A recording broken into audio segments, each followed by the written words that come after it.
아마샤가 자기 아버지를 뒤이어서 왕이 되었습니다. 그가 왕이 될 때에 25세고 29년간 왕으로서 유다 땅을 통치하게 됩니다.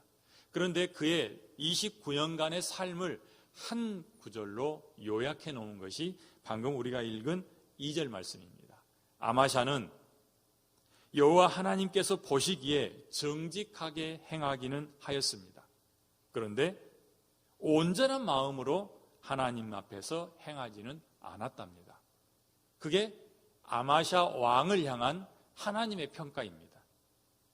오늘 우리가 함께 읽은 25장의 말씀은 그래서 한편은 그가 정직하게 행한 부분, 그리고 한편은 온전한 마음으로는 행하지 않는 부분에 대한 기록이 남아있겠죠.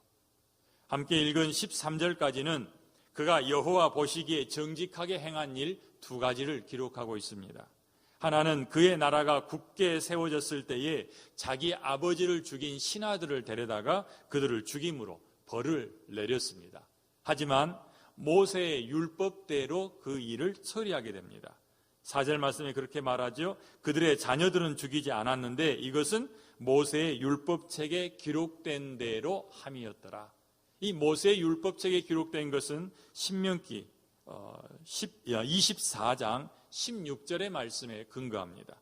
4절에도 기록되어 있지만 신명기 24장 16절을 읽어드리겠습니다. 아버지는 그 자식들로 말미암아 죽임을 당하지 않을 것이요 자식들은 그 아버지로 말미암아 죽임을 당하지 않을 것이니 각 사람은 자기 죄로 말미암아 죽임을 당할 것이니라. 이게 신명기 24장 16절 말씀입니다. 아마샤는 정직하게 행하지만 온전한 마음으로는 행하지 않던 왕이죠. 그런데 그가 하나님께서 모세를 통해서 이스라엘 백성들에게 주셨던 율법책을 붙잡고 있습니다. 특히 하나님은 다윗과 솔로몬을 향해서 그렇게 이야기합니다. 하나님의 말씀을 붙잡고 말씀에 순종해서 살면 하나님께서 너희의 일을 처리하고 너희와 함께하고 왕위가 끊어지지 않게 하겠다.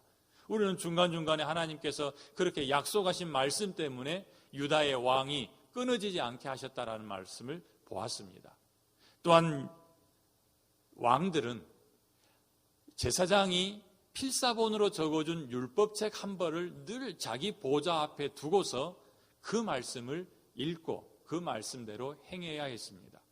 아마샤도 그 일을 일부나마 행해야 했던 것 같습니다. 그래서 그가 모세의 율법을 기억하고 있고 모세의 율법책에 기록된 대로 자기 아버지의 원수를 갚기는 하되 자식에까지 이어지지 않게 하고 자기 아버지를 죽인 사람들만 죽였다. 이것은 여호와 하나님 보시기에 정직한 일이었다라고 말하는 겁니다. 또 한 가지 정직한 일을 이야기하고 있지요. 그는 자기 윗대에서 유다 땅을 배반하고 독립해버렸던 에돔 족속을 치기를 원했습니다. 에돔 족속과 전쟁에 나가려 할 때에 유다 사람들을 모으고 종족을 따라서 천부장과 백부장을 세워서 군대를 정비를 합니다. 그런데 그 일에 더불어서 뭘 하나 하냐면 은 100달란트를 북쪽 이스라엘에 보내어서 용병을 구합니다. 은 100달란트로 10만 명의 용사를 빌려온 거죠. 그런데 그 일을 진행하려고 할 때에 이름도 없는 어떤 하나님의 사람이 아마샤 왕을 찾아옵니다. 그래서 그에게 이렇게 말하죠. 왕이여, 이스라엘 군대와 함께하지 마세요. 그들은 여호와 하나님께서 함께하지 않습니다.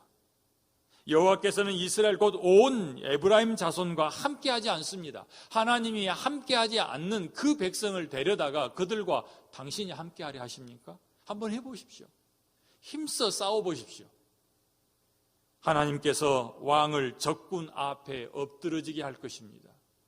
이름도 없는 무명의 선지자의 말을 들은 아마샤는 그 말에 순종합니다. 그럼 내가 이미 은 100달란트를 보냈는데 내 재정적인 손해는 어떡할꼬? 하나님이 갚으실 겁니다. 하나님은 더 큰 일도 하실 수 있습니다. 그러니 하나님이 함께하지 않는 그 사람들과 어깨를 같이 하지 마십시오. 그 이야기에 순종하는 거죠. 이 두 가지 사건, 그것이 바로 여호와 앞에 정직하게, 여호와 보시기에 정직하게 행한 일이었습니다. 우리는 이 아마샤 왕을 통해서 우리 자신을 볼 수 있어야겠습니다. 하나님께서 우리의 일생을 한마디로 어떻게 평가하실 수 있을까요? 그는 여호와 앞에 정직하게 행하였으나 온전히 행하지는 않았더라. 저는 이 말씀을 그냥 흘려보낼 때에는 아마샤는 왜 그랬을까? 자기 윗 선대들이 하는 일들을 보면서 여호와 하나님 앞에 매달려 있는 것이 얼마나 중요한 일인지 알았을 텐데, 그는 분명히 율법책을 가까이에서 모세 율법을 읽었기에, 또 모세 율법에 따라서 자기 아버지를 죽인 사람들만, 아버지를 죽인 그 사람들만 죽이고 그 자식들은 살려놓았다면 충분히 하나님의 말씀 앞에 순종하며 살았을 텐데 왜 그러지 못했을까? 그는 에돔과 전쟁하고 돌아오면서 에돔의 신들을 데려다가 자기의 신을 삼습니다. 그 일을 꾸짖는 또 다른 하나님의 사람을 옥에 가두어 버립니다. 하나님이 원하지도 않고 기뻐하지도 않고 시키지도 않은 이스라엘과의 전쟁도 일으키죠. 이것은 그가 온전히 행하지 못한 모습입니다. 그 모습을 보면서 손가락질하고 왜 그랬을까?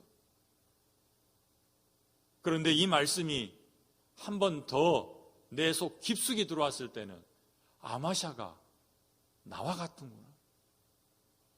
아마샤를 보면서 아마샤의 길을 걷고 있는 내 모습이 보이는 거예요. 여러분의 일생은 어떻습니까? 하나님께서 분명 우리를 향해서 그렇게 말할 겁니다. 네가 평생 나를 섬기느라고 수고했으나 온전히 섬기지는 않았다.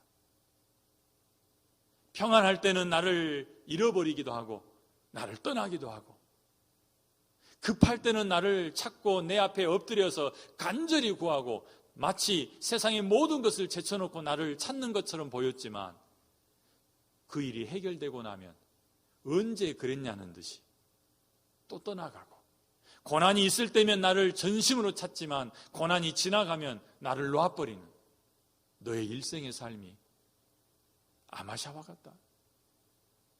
이렇게 말씀하시는 것 같아요. 여러분은 어떻습니까? 말씀을 보면 8절에 이렇게 하나님의 사람이 이야기합니다. 하나님은 능히 돕기도 하시고 능히 패하게도 하시나이다. 당신이 이스라엘을 의지하고 은 100달란트를 지불하여 얻은 용병 10만 명을 데리고서 전쟁에 나가면 하나님은 당신을 적군 앞에 엎드러지게 할 것입니다. 그때 믿지 못한 아마샤가 말하죠. 그럼 나는 어떻게 할까? 나는 이미 100달란트를 이스라엘 군대에게 주었는데 나는 어떻게 할까? 하나님의 사람이 말하죠. 여호와께서 능히 이보다 많은 것을 왕에게 주실 수 있습니다. 실제로 아마샤가 에브라임에게서 자기에게 온 군대들을 다 되돌려버리고 자기의 군대 30만 명만 데리고 에돔을 치러 소금 골짜기에 내려갔을 때에 그는 대승을 거두게 됩니다. 하나님이 그에게 적군을 붙여주신 거예요. 하나님의 말씀을 통해서 오늘 우리 자신을 볼 수 있기를 원합니다. 아마샤의 모습을 통해서 내 모습을 볼 수 있기를 원합니다. 그리고서 할 수만 있으면 힘을 다해서 하나님을 붙잡아야겠습니다. 하나님만 의지해야겠습니다. 하나님 말씀 앞에 순복해야겠습니다.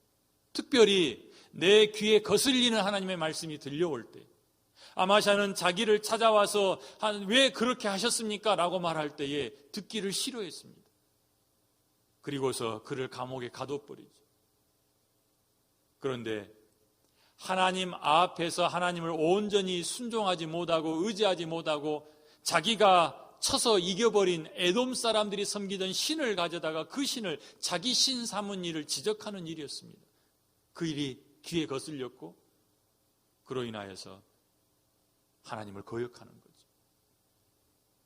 우리는 간절히 원할 때는 별 문제가 없습니다.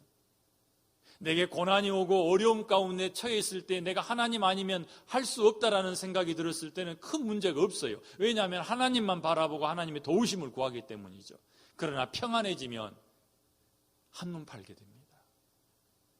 좀 잘 산 듯 하게 되면 한눈을 파는 사람들 보이시죠? 평온하고 아이들 좀 키워놓은 듯 하면 한눈 파는 주변의 사람들이 있지요? 그때가 조심해야 될 때라. 평안할 때가 하나님을 붙잡아야 될 때예요. 평안할 때가 깨어 있어야 될 때입니다. 아마샤 왕을 보면서 우리는 분명히 깨달아야 합니다. 그리고 이 말씀이 내게 해당되는 말씀이 되지 않도록 하나님 앞에 은혜를 구하고 하나님만 바라볼 수 있어야 할 것입니다. 아마샤를 통해서 나타난 하나님은 어떤 하나님이십니까? 하나님은 아마샤를 보고 계셨습니다. 2절에 그렇게 말씀하죠. 여호와께서 보시기에. 아마샤를 보고 있는 것처럼 하나님은 지금도 우리를 보고 계십니다. 우리가 말씀 붙잡고 사는지, 말씀에 순종하는지, 여호와 하나님만을 구하고 있는지 지금도 우리를 보고 계신 하나님입니다. 우리가 느끼든 느끼지 못하든 여전히 하나님은 나를 보고 계시며 나의 필요를 채워주시는 분이십니다. 오늘도 그 하나님을 놓지 않기를 바라고 그 하나님으로부터 눈 돌리지 않기를 바라며 하나님만 바라보실 수 있기를 바랍니다. 8절에서는 이렇게 말하죠. 하나님은 능히 돕기도 하고 능히 패하기도 하시나. 아마샤가 하나님의 말씀을 듣지 않고 자기 힘을 다해서 전쟁에 나아가면 적군 앞에 엎드러집니다. 그러나 여호와의 말씀을 듣고 자기가 의지하던 북쪽 이스라엘 군대를 놔버리고 자기가 손해라고 생각하던 은 100달란트를 포기해버리면 하나님은 그보다 더 많은 것들을 그에게 주시는 분이십니다. 하나님 없이 힘을 다해서 사시겠습니까? 아니면 사람들이 보기에 약한 모습으로 하나님과 함께 나아가시겠습니까? 하나님과 함께 나아가는 것이 우리를 승리하게 할 줄로 믿습니다. 그렇다면 승리하게도 하게 하시고 패하게도 하시는 하나님 앞에서 우리의 삶이 어떠해야겠습니까? 또한 하나님이 손해난 100달란트보다 더 많은 것을 주실 수 있는 분임이 드러나 있습니다. 9절에서 12절 말씀 보니까 아마샤가 체험하게 되죠. 자기는 100달란트를 손해봤다라고 생각하는데 하나님은 자기 군대로 하여금 에돔과의 전쟁에서 승리하게 하셨습니다. 손해난 것처럼 보이지만 하나님은 더 많은 것을 우리에게도 주실 수 있습니다. 하나님 때문에 손해나십시오. 그럼 하나님께서 여러분들에게 채워주실 줄로 믿습니다. 우리는 본문을 통해서 하나님이 어떤 분인지를 분명하게 알 수 있습니다. 이제는 아마샤의 하나님이 아닌 나의 하나님이 되어야 할 것이며 나는 아마샤를 보면서 어떤 모습으로 그 하나님 앞에 설지를 결정해야 할 것입니다. 오늘 이 말씀 붙잡고 승리하실 수 있기를 바랍니다.